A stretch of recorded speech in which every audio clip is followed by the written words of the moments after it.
በምድር ላይ በበሽታ የማይታመሙ ወይም የማይሞቱ ሰዎች አሉ። እነዚህም ሰዎች የሁንዛ ሰዎች ናቸው። በዓለም አቀፍ የካንሰር ኮንግረስ ላይ እነሱ ብቻ የካንሰር መጠን የሌለባቸው ሰዎች እንደሆኑ ታውቋል። አማካይ የህይወት ዘመናቸው 120 ዓመት ነው። በሰሜን ህንድ በሁንዛ ወንዝ ዳርቻ ላይ ይኖራሉ። ለመጀመሪያ ጊዜ የተገለጹት በዶክተር ሮበርት ማካሪሰን ነው።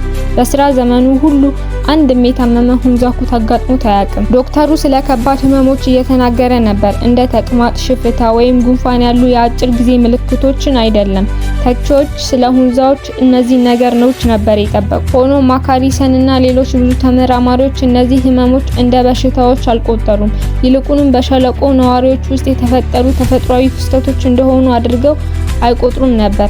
ማካሪሰን ለ7 ዓመት ከሁንዛ ሸለቆ ጋር በቅርበት ኖሯል።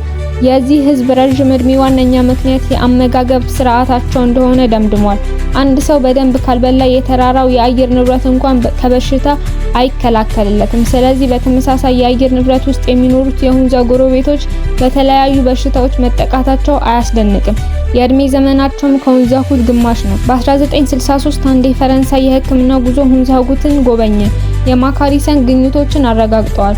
በሁንዛኩት መካከል ያለው አማካይ የህይወት ዘመን 120 ዓመት ነበረ እና ትልቁ 160 ነበር። ተመራማሪዎች በተጨማሪም የ40 ዓመት እድሜ ያላቸው ሴቶች እንደ ወጣት ልጃገረዶች ይመስላሉ። በ60 ዓመት ቀጭን ምስል እንደሚይዙና በ65 ዓመት እንደሚወልዱ አስተውለዋል። በዚህ ብቻ ላይ በመመስረት የሁንዛ አመጋገብ ከጃፓንና ከሜዲትራኒያን ምግቦች የበለጠ ውጤታማ ነው ብሎ መደምደም ይቻላል። በዓለም ላይ ካንሰር የሌለባት ብቸኛው ቦታ ይህ ነው። የሁንዛዎች ረጅም እድሜ መረጋገጫ በነሐሴ 1977 በፓሪስ በተካሄደው ዓለም አቀፍ የካንሰር ኮንግረስ ላይ የሚከተለው መግለጫ ተሰጥቷል። በጂኦ ካርሲኖሎጂካል መረጃ መሰረት ሙሉ በሙሉ የካንሰር አለመኖር የሚከሰተው በሁንዛ ሰዎች መካከል ብቻ ነው።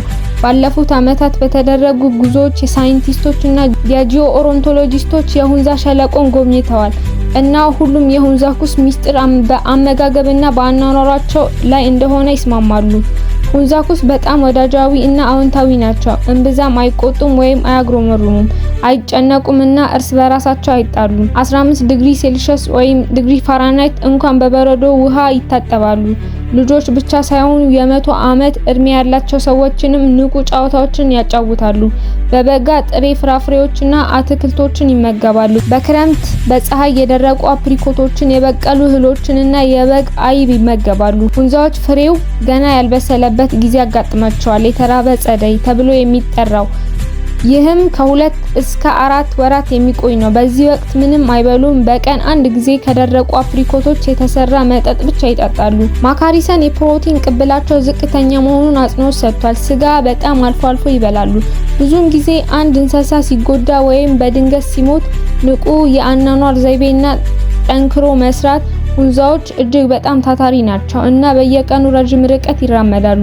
ያለ ድካም በ10 ኪሎ ሜትሮች ይጓዛሉ። ምግባቸው በአብዛኛው ጥሬ ምግቦችን ያቀፈ ሲሆን አትክልቶችና ፍራፍሬዎችን በየቀኑ በብዛት ያገኛሉ።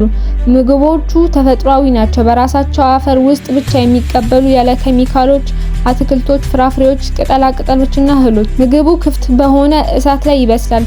በሁሉም ባዮሎጂያዊ ዋጋ ያላቸው ንጥረ ነገሮች ይጠብቃሉ። መካከለኛ የጨው መጠን እና የስኳር እጥረት።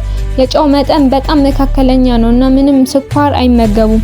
የሁንዛ ቤተሰብ ለስላሳ ካልሲየም የሌለው የተራራ ውሃ ይጠጣሉ። ሮበርት ማካሪሰን ወደ እንግሊዝ ሲመለስ በብዙ የቤት እንስሳ ላይ ሙከራዎችን አድርጓል። አንዳንዶቹ መደበኛ አመጋገብን፣ ነጭ ዳቦ፣ ሄሪንግ፣ ስኳር፣ የታሸገና የበሰለ አትክልቶችን እና የተለያዩ የሰው ልጅ በሽታዎችን አዳብረዋል። ሌሎቹ ደግሞ የሁንዛ አመጋገብን ተከትለው በሙከራው ውስጥ ሙሉ በሙሉ ጤናማ ሆነው ቆይተዋል። ስለ ሁንዛዎች ስለ አመጋገባቸው ምን ያስባሉ?